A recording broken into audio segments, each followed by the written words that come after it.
Madame Bamenji, merci beaucoup. Je commence par peut-être faire le point sur la situation politique au Comores et vous dire un peu en quelques mots ce qui s'est passé cette semaine. Beaucoup d'entre vous voyez l'information, vous êtes informés par rapport à ce qui se passe au pays en surfant sur Internet, sur les réseaux sociaux, plus particulièrement sur Facebook, parce que beaucoup de nos compatriotes, ceux qui sont soucieux de ce qui se passe au pays, regardent l'actualité à travers Facebook. Vous n'êtes pas étranger qu'il y a quelques jours, tout le monde a été stupéfait d'apprendre que Sambi est malade. Il a été par la suite transféré dans une clinique pour subir un examen radio, plus particulièrement un scanner. Et pourtant, cela fait déjà plus de 20 mois que cet homme politique responsable qui a géré le pays pendant 6 ans, qui a été député de la République fédérale islamique des Comores, aujourd'hui incarcéré. Mais le fait qu'il soit incarcéré n'est pas le plus choquant, mais ce qui choque, c'est qu'il n'y a eu ni procès ni jugement. Et qu'aujourd'hui, même son avocat est incapable de communiquer sur le motif de son incarcération. Ils ont masqué sa maladie. Plusieurs fois, le ministre des Affaires étrangères, lorsqu'il passait devant son domicile, il s'arrêtait quelques fois et puis il communiquait par la suite que tout allait bien, que tout va bien. Et pourtant, c'est faux. C'est faux parce que, à l'heure d'aujourd'hui, l'ancien président est incapable de s'asseoir. Il est incapable de se tenir debout pour faire la prière. Son état de santé se dégrade de jour en jour. Il ne peut même pas bouger de lui-même, de gauche vers la droite, sur le lit où il est couché actuellement. Voilà la situation au niveau de l'état sanitaire de l'ancien président Ahmed Abdallah Mohamed Samba. Il y a pire encore, car le gouverneur Salami, lui, aucun ne peut dire dans quel état il est. Car nous n'avons pas de nouvelles. Nous ne savons pas comment il va. Comment va l'ancien gouverneur de l'île d'Anjou. Et puis je voudrais revenir un peu sur les échanges violents, verbaux, mais tout de même violents entre certains internautes sur Facebook qui utilisent ce réseau social pour cracher la haine des uns vers les autres. Ce n'est pas de ça que nous voulons pour un changement dans notre pays. Ce n'est pas par la haine de son prochain que nous trouverons une solution qui permettra de mener notre pays à l'émergence comme certains ont tendance à le dire. Mais c'est s'asseoir ensemble et réfléchir ensemble sur notre problème, le problème de notre société, la société comorienne. Vous savez, un homme de 42 ans est un adulte mature qui sait prendre des responsabilités, qui a une vision de l'avenir. À titre d'exemple, le président français actuellement, il a été élu, il n'avait même pas encore 40 ans.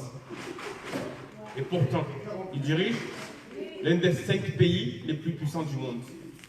Donc notre pays, aujourd'hui, c'est plus de 42 ans d'indépendance. Nous devons être capables de réfléchir ensemble sur notre passé. Et réfléchir ensemble pour préparer l'avenir de nos enfants. Et pourtant, ce genre de problème, jamais les Comoriens s'assoient ensemble pour réfléchir, pour se poser les vraies questions. En 1975, quand les Comores ont accédé à l'indépendance, beaucoup d'espoir ont suscité cette indépendance. Mais certains encore pensent aujourd'hui, était-il vraiment la solution, comme le disait Feu Selmechek? Ou peut-on encore dire que les Comoriens ne sont pas encore bien préparés, ou n'étaient pas préparés pour assumer eux-mêmes leur propre destin? Nous l'avons vu, que tous ceux qui nous ont précédés ont été soit assassinés, soit expulsés de leur pays. L'histoire nous apprendra que Taki Abdul Karim, assassiné dans des circonstances jusqu'à aujourd'hui rocambolesques, Ali Swali, Ahmed Abdallah, ainsi que Joa, expulsé de son pays et envoyé à Bourbon. Nous avons la chance aujourd'hui que le système que nous avons mis en 2001, on peut dire voici un ancien président. Avant 2001, c'était impossible de dire cette chose-là. Cette phrase était quasi inexistante dans l'esprit du Comorien. Et pourtant, grâce à cette tournante, grâce aux accords de Fomboni, on a mis fin à des décennies de torture de nos chefs d'État. Je pense que nous devons être responsables. Le Comorien écrit lui-même son histoire et qu'il arrête à chaque fois d'indexer ou d'accuser l'étranger d'être responsable de son destin. Notre destin, c'est à nous-mêmes de le construire. Le Comorien, je voudrais qu'il soit un gagnant. Je voudrais que le Comorien soit un rêveur.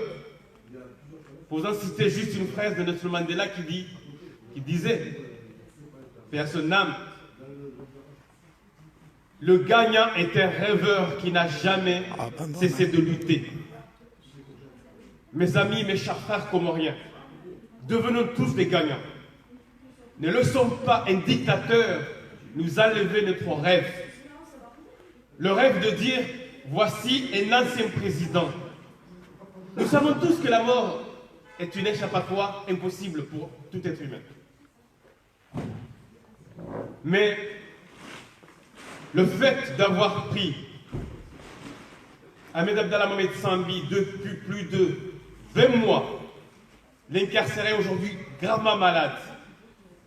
Il y en a un qu'on ne parle pas du tout, qui était aussi l'ancien président, c'est Ikili Loudanine, qui lui, dans son île de Moueli, personne ne sait qu'est-ce qui lui arrive. Et pourtant, on lui a aussi privé de sa liberté. À cause de quoi? À cause d'une affaire dont ni lui-même qui a accusé, ni l'Assemblée nationale qui a fait une pseudo-enquête n'a rendu que des rapports falsifiés. Tout ça, pourquoi? Pour tromper le peuple, pour organiser de fausses élections. Et je vais vous dire encore une fois, pour terminer mon propos, que selon des informations que j'ai eues, le rêve d'Azali Assoumani, et j'espère que ce n'est pas lui qui sera le gagnant, c'est d'attendre jusqu'à 2021, date à laquelle la Constitution de 2001 donne tous les Comoriens la possibilité de choisir un nouveau chef d'État qui viendrait de l'île d'Anjouan, afin qu'il libère Ahmed Abdallah Sambi. Parce que dans ces options, dans ses rêves à lui, il se dit une fois passé le cap de 2021, il pourra libérer le docteur Salami Abdou, qui est le gouverneur de l'île d'Anjouan, ainsi que l'ancien président Ahmed Abdallah Mohamed Sambi.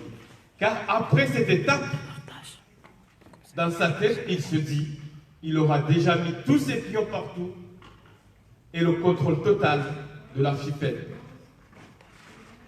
Je voudrais tout simplement vous dire, mes chers amis, mes chers frères, mes chères sœurs, que nous sommes des croyants. Nous croyons à un Dieu unique, Allah.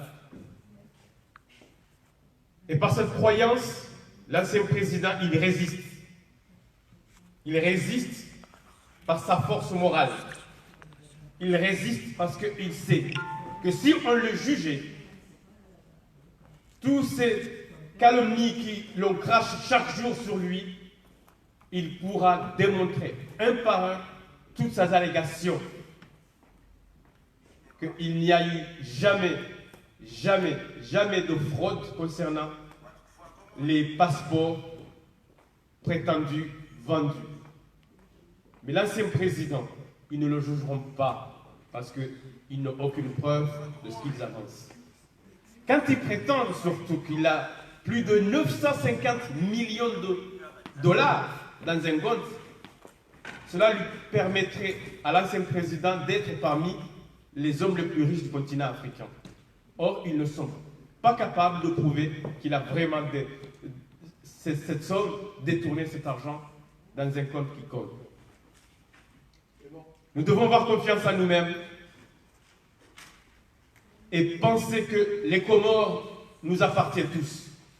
Et c'est à chacun d'entre nous de prendre son bâton de pèlerin et cesser de nous disputer de façon permanente sur les réseaux sociaux et donner des informations utiles à chacun et chacune d'entre nous pour que nous puissions ensemble réfléchir au bon vivre ensemble de notre pays, de notre archipel.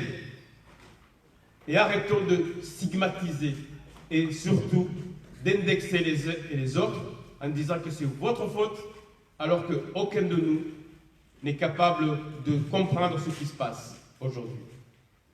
Cette haine qu'Azali a envers les dirigeants de notre pays, surtout plus particulièrement les membres et responsables du parti Djoua, est une haine qui a été préparée pendant 10 ans. Le colonel Azali a préparé pendant 10 ans. Vous vous souvenez de son départ de Beti Salam, comment il a été hué, parce que le peuple a trouvé un homme nouvel capable de leur donner l'espoir et de faire susciter le rêve que le Comorien avait si longtemps perdu. Et il est en train de l'éteindre. L'objectif d'Azali, c'est de faire en sorte que le jeune Comorien ne puisse pas rêver. Car vous voyez très bien ce qu'il fait. Il nous ment sur l'éducation. Ça fait plusieurs semaines que l'école est fermée, le lycée Samétchek est fermé, les lycées sont fermés, les universités aussi sont fermées. Et la santé est quasi inexistante dans notre pays. D'où la nécessité pour ceux qui ont les moyens de partir, de se faire soigner ailleurs. Merci beaucoup les amis. Et ayez encore l'espoir. Ne laissons jamais tomber la lutte et n'abandonnons jamais. Merci. Et encore une fois, vive notre pays, vive les Comores dans l'unité et la fraternité. Merci.